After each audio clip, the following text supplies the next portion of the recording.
Hi అండి, నమస్తే. Welcome back to our channel. ఈరోజు మన వీడియోలో పూజ గదిని చిన్న చిన్న రూముల్లో అయినా సరే చాలా నీట్గా ఎలా ఆర్గనైజ్ చేసుకోవాలి, ఏ విధంగా అనేది మీకు చూపించబోతున్నాను.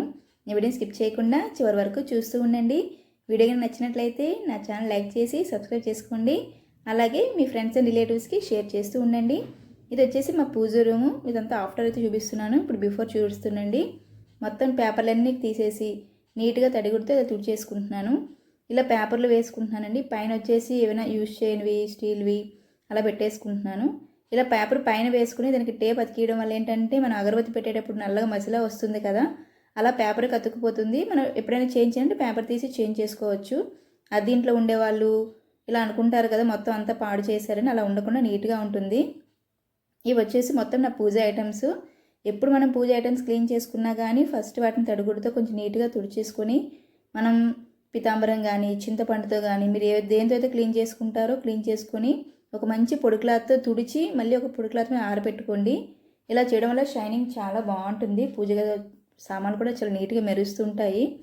మొత్తం నేనైతే ఇలా తుడుచుకొని గంధం బొట్లు కుంకుమతో అలా నీట్గా బొట్లు పెట్టి అలంకరించుకుంటున్నాను. మనం పూజ గది సామాన్లు ఎంత నీట్గా అలంకరించుకుంటే మనం పూజ చేయడం కూడా చూడడానికి కానీ మనం పూజ చేసేటప్పుడు కానీ చాలా ఆనందంగా అనిపిస్తుంది కదా. ఇలా మొత్తం సామాన్లన్నీ కూడా చూస్తున్నారు కదా, నా ప్రమిదలు కానీ మొత్తం ప్రతి దానికి కూడా నేను గంధము కుంకుమ బొట్లు కూడా పెట్టుకుంటున్నాను. ఇలా క్లీన్ చేసుకుని ఇలా గంధం కుంకుమ బొట్లు పెట్టే వారే వరకు ఇలా ఉంచేసుకున్నారంటే మనకు అప్పుడే కొత్త వాటిలో కొన్ని వాటిలో మెరుస్తాయి, తలతల మెరుస్తూ ఉంటాయి సామాన్లు. ఎవరు వచ్చి చూసినా కానీ పూజ గది అనేది కొత్తగా అనిపిస్తుంది, చాలా బాగుంటుంది. ఇవన్నీ ఇలా నీట్గా అలంకరించుకుంటున్నాం కదా. ఇది వచ్చేసి నా పూజ పీట. ఈ పీట మీదనే ఇలా మొత్తం అన్ని సామాన్లన్నీ పెట్టుకుంటున్నాను. ఇదిగోండి నా దీప ప్రమిదలు. ఇది వచ్చేసి మేము గౌరీదేవి అంటాము, మాకు కంపల్సరీగా ఉండాల్సిందేని. ఇది వచ్చేసి ధాన్యం రాసుల బుట్ట, అందులో ధాన్యం వేసుకుంటాము. అది చూస్తున్నారు కదా, మారేడు పండు, అది అన్నీ ఇలాంటివి అవన్నీ కంపల్సరీగా ఉండాలండి మా ఆంధ్ర సైడ్ అయితేను. ఇలా మొత్తం అన్నీ వేసేసుకుని ఈ ఒక కింద సెల్ఫ్లో అయితే ఆయిల్, ధూప్ స్టిక్స్, మనకి ఇంకేమైనా పెట్టుకోవాల్సిన సామాన్లన్నీ పెట్టుకుంటున్నాను.